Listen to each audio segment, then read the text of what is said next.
আরে ভাই, আপন ভাই বইলা দুনিয়ায় কিছু নাই। আজকে গিয়ে ওরে বইলা দেন আমি এমবিবিএস আর তুই কাদার লেবার, আমাকে ডিএনএ আর ম্যাচ করতেছে না। বাবা মারা যাওয়ার পর অভাবের সংসারে আধার নেমে আসে। ছোট ভাই মুকুল তখন স্কুলে পড়ে। একদিন সকালে বড় ভাই বকুল তার নিজের বই খাতাগুলো বাক্সে বন্দি করে রাখল। মুকুল অবাক হয়ে বলল, ভাইজান, তুমি স্কুলে যাবা না? বড় ভাই বকুল একটা দীর্ঘশ্বাস ফেলে ছোট ভাইয়ের মাথায় হাত রেখে বলল, না রে ভাই, এখন থেকে আমি মাঠে লাঙল ধরব আর তুই কলম ধরবি। বাবা নাই তো কি হয়েছে, তোর পড়াশোনা আমি চালাবো। বছর পার হয়ে যায়।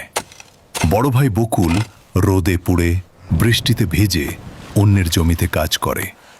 তার পরনে তালি দেওয়া শার্ট, কিন্তু ছোট ভাইয়ের জন্য সে প্রতি বছর ঈদের সময় নতুন জামা আর নতুন বই কিনে আনে। ছোট ভাই মুকুল শহরের বড় কলেজে পড়তে যায়, আর বড় ভাই গ্রামে কাদা মেখে দিন কাটায়। অনেক বছর পর ছোট ভাই মুকুল পড়াশোনা শেষ করে শহরের মস্ত বড় ডাক্তার হয়ে গ্রামে ফিরেছে।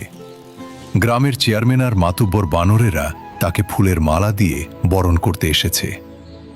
বড় ভাই বকুল তখন মাঠ থেকে কাজ করে ফিরেছে। সারা গায়ে কাদা, পরনে ছেঁড়া গামছা। সে ভিড়ের মধ্যে না গিয়ে দূর থেকে একটা আম গাছের আড়ালে লুকিয়ে ছোট ভাইয়ের সাফল্য দেখে কাঁদছে আর হাসছে। সে ভাবল, আমার তো গায়ে কাদা, এখন সামনে গেলে এত বড় মানুষদের সামনে আমার ভাইটার হয়তো লজ্জা লাগবে। মাতুব্বর বানর মুকুলের গলায় মালা পরাতে যাবে, ঠিক তখনই মুকুলের চোখ পড়ল দূরে লুকিয়ে থাকা বড় ভাইয়ের দিকে।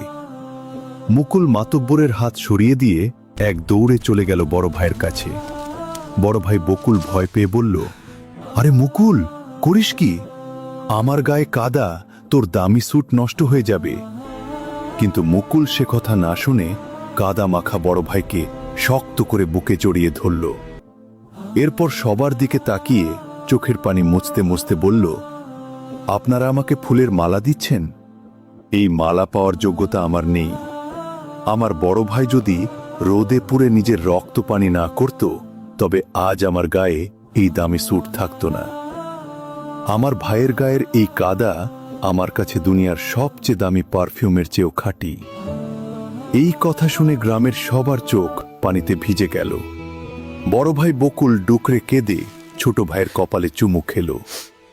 বাবা মারা যাওয়ার পর বড় ভাই বাবার মতোই ছায়া দিয়ে ছোটদের আগলে রাখে।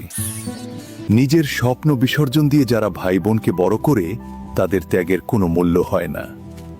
জীবনে যত বড়ই হন না কেন, যে মানুষটার ঘামের বিনিময়ে আপনার এই সাফল্য, তাকে সবার সামনে সম্মান দিতে কখনো কুণ্ঠাবোধ করবেন না।